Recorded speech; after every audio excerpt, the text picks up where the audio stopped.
one, go. And welcome into Press Box Live. I'm Stan the Fan Charles with a special edition of Press Box Live. Uh, my two guests today are Mary Drexler, the director for the Maryland Center of Excellence on Problem Gambling, University of Maryland School of Medicine. And everybody knows that number to call is 1-800-GAMBLER if you have a problem or you are suspecting you may have a problem. And an old friend is joining us today. I want to make sure he knows he's muted right this second. There he is. All right. It's John Martin, director of the Maryland Lottery and Gaming, good friend. And it's good to talk to both of you and grab you together. And John, I'm wondering, I know you always are keen on responsible gaming. Is the lottery, we talk all the time about problem gambling on the side of betting sports and uh, roulette and blackjack and all that. How big a problem is compulsive gambling or gambling addiction with the lottery? Not something we tend to think of, but because it's every day and the winnings can be so huge, life changing, how big a problem is it? Well, I don't want to take Mary's script from her, but I would say any opportunity, whether it's lottery, um, fantasy sports, sports betting, casino gaming, bingo parlors. I mean, and any opportunity you have, and here's where I'll defer to Mary because of the behavioral science part of it and the clinical part of it. I mean, that rush, that feeling, that compulsion. It's not just limited to one thing, and I would even add to it. I hope we get a chance to go there this in our session today. The dynamic has changed so dramatically. It's no longer just lottery or casino gaming. Every day I'm faced with, and I know Marion is as well, new entrants into the space, whether it's offshore entities trying to come in via sweepstakes, whether it's entities that are trying to come in on event contracts, and people just carving out a space of that it's difficult to know where the next thing's coming from. But I would say they all could be equally problematic, and they all can be equally devastating to an individual and to the family and support group.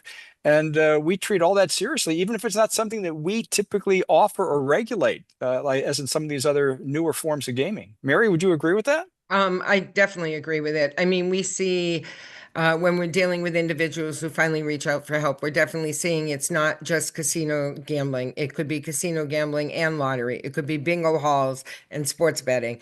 Right now, with the onset of mobile sports, we are seeing that younger adult population that seems to be seeking out help that didn't in the past with the mobile. Uh, and from parents who are concerned with college age youth and gambling activity. But when people are finally there, when they hit that rock bottom, it could be for any of the types of gambling. And it could be even some of the illegal things that they're getting access to, especially if they're under the ages of what legalized gambling is allowing. But there's so many opportunities right now that we have seen a bit of an uptick in our calls. Many of them have been more related to the mobile kind of betting that can be done. But any kind of casino game, any kind of sports betting, bingo halls, which really can simulate some of those video lottery terminal type activities. If you're a problem gambler, Right. then you get that same high, that same brain activity, no matter which type of gambling it is. So, John, and I'm not meaning to pick on the lottery. It's just that I've got the both of you together today. So I do have a couple questions about that before we just talk about gaming Sure. in the States. But I was wondering, as Mary said, with the online sports betting and the online betting as it is today, there's a young demographic that's moving into that space. Would that be a totally different demographic than has historically been the lottery players? Are they more kind of older and just comfortable betting in small increments? I think that's a fair assessment, Stan. We have the advantage here that we're a closely knit fraternity, lottery directors around the country, and every time we get together, we compare notes and share stories on things. And I think it's a fair assessment. When you look at the demographic profile of a traditional lottery player, and I joke about it. When I was in my 20s, I didn't think I'd play the lottery. Um, Mhm. we lament the fact we don't have a younger demographic playing, well, because it's not relevant. Mhm. Now that I'm past my 20s, it's become more relevant, and that demographic looks for those opportunities. Conversely, I've never met, and this includes some of my children, I've never met a young man who didn't think he was the smartest sports person on the planet. Mhm. And whether that's they've dreamed of being the ESPN Center, Sports Center anchor. And when that didn't pan out, they became experts in whether it's basketball, football, baseball, you name it. And now, because it is accessible, they think that they're invincible. And I flinch as a parent. Uh, I flinch as a regulator. And these are things that are very, very important. And yes, it is a very different demographic. And again, Mary can profoundly talk about the demographics and slices and who's in Mhm. what segment. But yeah, we recognize that, and it is a responsibility we take very seriously to try to make sure that all of our players, wherever they are on a demographic spectrum, play responsibly. Mary, that younger player, I've had some friends of mine, contemporaries of mine in the 60s and 70s who have kids in their 20s. So Mhm. they're not at home anymore, or at least yet, but they've expressed to me that they do worry about their kids with gambling. Yeah. Do you find that you've got to get the message out to both the problem gambler and their parents, or it's really not the parent's job when the kid's 25, 26 years old? They're going to worry about the kid, but it's not their job. Well, I think one of our main things is our public awareness campaigns that will educate across the lifespan, which is what our goal is. And in this fiscal year and this year with our funding, we have done what we call letters of agreement, which are we provide some funding, and we're working with 14 colleges across the state of Maryland on doing things for prevention and awareness for those students from anything, for any type of gambling, but primarily what they're seeing on some of these college campuses is the sports betting, or that they're hearing in their clinical endeavors that, they just want to make sure individuals are aware what to look for should they be developing a gambling problem. What are some of those warning signs? When do you think you may need to find out or reach out for help? Getting out on the campuses, the 1-800-GAMBLER and the helpmygamblingproblem.org website, because they could take their own self-assessment and don't have to really call, because when you're a young adult, you're not used to picking up the telephone and calling 1-800-GAMBLER. They're more apt to scan a barcode. All our materials now have barcodes, so you can go right to a site. They're more apt to do that kind of thing than they are to reach out. But I have three sons in their 30s, and they know they sports bet. They grew up in a technical And do they know what their mom world, does for and a all living? three of them think they know exactly what's Yeah. happening before the game starts and after the Sure. game ends. Um, but the thing with the online, especially mobile, it's the speed of it, that you're not just betting on who wins or loses anymore. And I think as sports betting has progressed, it's more I can bet on if he falls over, who hits, who kicks the ball, what's the toss of the coin.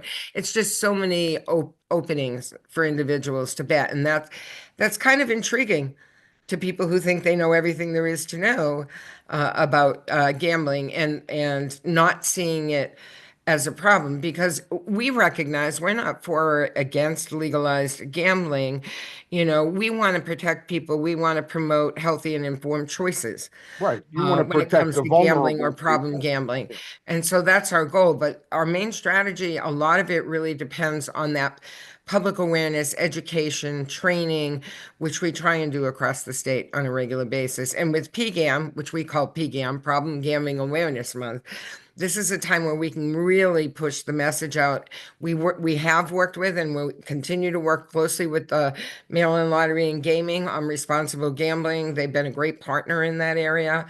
Um, so we want to continue that and just keep getting responsible gambling messages out there.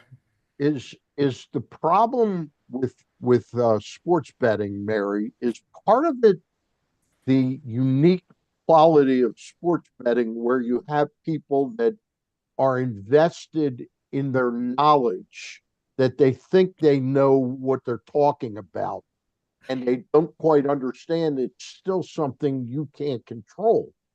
Yeah, well, they say that the adult brain really isn't fully developed till 25 or later. So number one, when you get a little less than that, you're not really thinking through how much you might be betting, Right. how much you might be losing. But yeah, it is that they feel they know their team, they know the skills, that they feel comfortable, more comfortable with the bet. But I think it's more the accessibility, availability, what you can now bet on versus what you could have bet on 5 years ago on play. And it's active. It brings up that adrenaline level. People don't often look at gambling can become an addiction, but it has the same impact on the brain and your serotonin levels as does any other addiction. So John, how much of your time is spent? I know in the formula where gaming entities have to put a percentage of money up for problem gambling. How much of your time is invested in problem gambling? We're fortunate to have a very dedicated staff. It's small in numbers, Yeah, but large in their dedication and commitment. And we are blessed also to have partners like the Center of Excellence and also the key contacts at all of the casinos, all of the sports wagering partners we have. No one should take away from this that the people in the industry uh, uh, don't care or turn a blind eye to it or think it's not their problem or are tracking the last dollar. That's just not true. And I think Mary hit on many great points. One I'd like to kind of pick up and run with a little bit sure. is just the speed and the exponential growth. I mean, back when I was in my 20s, before it was really a big thing, right? It was, you went to Las Vegas, you went to Atlantic City when it came on board, and you bet on the game. mhm, Boston, New York, you bet on the game and you watched the game. mhm. Here, today, flash forward, if someone had told my younger self that today in 2025, you could use your phone and you could sit in a venue and be watching one game, betting on another, and have literally bets made minute by minute, Yeah, my head would have exploded. I would have said, "Well, I don't even comprehend that." right. And I think Mary's point is valid. You've got young people, they demographically skew to be men. Mhm. That's the reality of it. Yeah. That's not to say that women are immune, um, but again, just the maturity and the decision making. One of the things that's in the industry, and I'm not a big fan of, and I'm probably going to get a phone call afterwards, is the whole concept of parlay betting. Um, Mhm. People seem to not understand the logic, the math involved in that, and they chase. To me, a parlay bet's like buying a Powerball ticket. Yeah. Yes. The odds are probably just as extreme that you're going to hit that 11 leg parlay than you're going to have the winning Powerball. Um, but yet, people just don't stop and think, what, I'm okay to just bet the game, The you game. know, Yes. Yeah. instead of making 25 bets in an hour. How much do you two interface in a given year? I'm not looking for you to give me your phone logs or anything, but do you lean on one another to discuss topics like this? Um, John, go Go ahead, to Mary. John. Go ahead. John, you go first, and I'll All right. follow up. Well, again, I alluded to it. We have a great team here, and Yeah. the folks at the center are great partners. We are two parts of a group called MARG, the Maryland Alliance for Responsible Gaming. which involves a number of other people, both at the operator level and at the support level.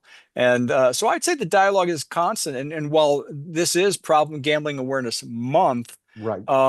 it is a 24/7, 365 proposition for us. Yeah, we got a chance to shine a light on it, do things like this, make sure people are aware, but it is part of what we do each and every day, both on the lottery side and on the regulatory side with casinos and sports wagering, and having partners like the Center of Excellence certainly make that a very worthwhile effort. Yeah, I'll add to that. We've done training with lottery staff, both providing some content at the retailer level for the lottery tickets, also providing contact on, we did one today on engaging with the communications individuals at the lottery on how to engage, especially, if you get phone calls where people seem angry about how they play the lottery or whatever, and how to know when to send them our way, because it's becoming apparent they may have a problem, but they're not recognizing it recently. We do something that we call back of the house with all 6 casinos, where we go in and we educate employees in on responsible gambling, and have a lot of great conversations with them on what they're seeing when they're out there on the floor, and what are some tips if I see somebody who may exhibit some problems, or can we slip them a card that just has 1-800-GAMBLER on it. So we've had a lot of collaborative efforts. We work really well with the RG director over at the lottery. Jasmine has been wonderful in including us. We work with them with the voluntary exclusion program, making sure those individuals are starting to see they might have a problem. We work with those individuals as well, especially our peers. So I think we have a good collaboration. We make baby steps all the time on, how we want to move forward. And I think that's great.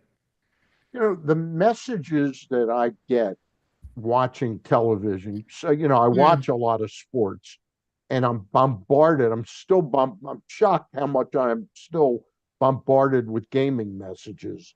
Is there any sense, John and Mary, that there's some fatigue in the public with sports betting at all, or do the numbers not back that up at all?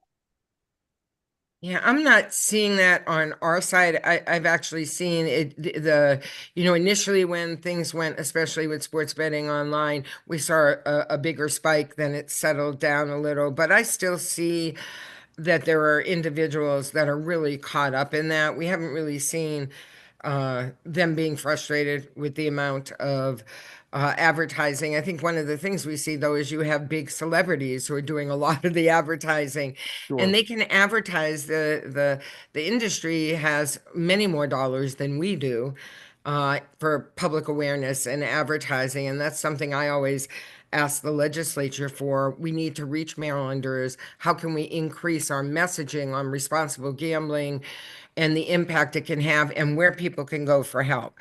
And most of our prevalence studies have shown, the latest ones, about 4% of the Maryland population, when they are questioned in the prevalence studies, the surveys, are identified as having a gambling problem addiction. We just did a 2024 study with results that should be released in the next 2 months. So I'd be interested to see if that has changed. That 4%, has that gone up? Has it stayed steady? But we don't have those results yet. And we've been doing those studies every 2 years. So it was just at the onset of mobile and online when we did the last one. So this one should give us a better picture on if sports betting, and we did put questions in there Right.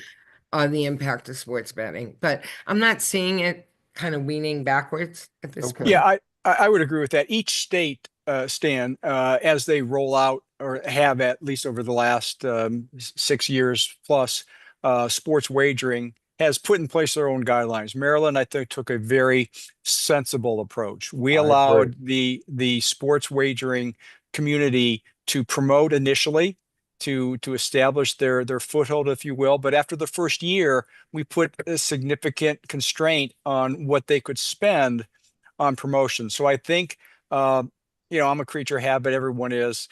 People remember what happened initially and they extrapolate that. I think the reality, Stan, I'll give you a homework assignment. You ready? Yeah. This weekend, when you're watching sports, I'm going to bet you.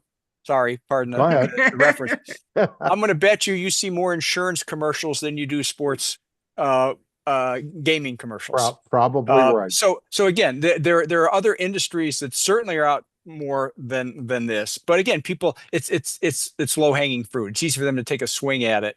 But the reality is in Maryland, and I would agree with Mary's assessment. We haven't seen a lot after the initial wave. It has kind of settled down. They are policing themselves. Of course, we've given them some guardrails. Yep. But I think it's been totally different now that we're into it now several years. And I guess I'm seeing some national advertising. Sure. So it's not live casino or yeah, it is much more than national. Yeah, and other jurisdictions, and Mary, I know, watches this on a state-by-state basis. Other jurisdictions, since we happen to be in a session now in Maryland, will from time to time float things out there to limit advertising certain times of day, certain programming. That has not come up in Maryland yet. So I won't for this session, not to say in the future, but I think that overall, people are doing a pretty good job of policing it, even if there's some people who remember it differently. Before I let you both go, let's talk, Mary, a little bit about March, and I want to get John's take on it. Well, tell us a little bit about how long the problem gambling month has been in effect, and is it March all across the country? Yes, it is definitely March all across the country. It is an initiative of the National Council on Problem Gambling. It started out years back as a week, during the month of March, but it quickly became a month. Any chance it'll go to 2 months? Well, we wish, but we're still all over in all the states. We have councils, we have the center here, they all have affiliate councils across the country who continually work all year long to get messages out on responsible gambling. So, it's existed, but it's a good way to put a lot of, and get a lot of media and other people involved in wanting to hear more about it because they know it's National Problem Gambling Awareness Month. So yeah, we put a lot into the month. Our staff are pretty much day to day, not in the office. They're out there, they're providing trainings, they're providing presentations to providers across the state. Be More Healthy is a huge event in Maryland, which is in March, which works out. And we work very closely with WBAL on really getting that message out during that Be More Healthy conference, and we get a lot of people who stop by then. But there's so many events, and we try and be on each one. We're going to be doing some advertising. We're doing huge things in social media right now, paid social media. And one thing I just want to mention is we just did a docuseries with stories from people in recovery, and there's a website that we had to set up, winningmylifeback.org, and all these, the entire 30-minute docuseries plus the individual series is on there, and a lot of people can go in and really hear the stories of how it started out okay and when we knew that this became a problem and how to go get the help. So we're kind of trying to get a lot of things out there during this month. The interviews we've done, Mary, when we've had on your team members who our peers, people in recovery, just fabulous stuff. Fabulous stuff. John, your thoughts on the initiative of having a month to focus on this? And is it March because March Madness is such yes, that's definitely a part of it. Yeah, sure. That's what I was going to lean into, is that the Super Bowl is still far and away is the biggest single event, but the reason it is March is because of over that 3-week cycle now, it's evolved to that, and the number of games and the coast to coast amplification of it. It really set the groundwork for a program like this, and each year the tournament gets gets more visibility. And with it, we hope is the Problem Gambling Awareness Month messaging that goes on. But as I said earlier in the show, April is still as important to us.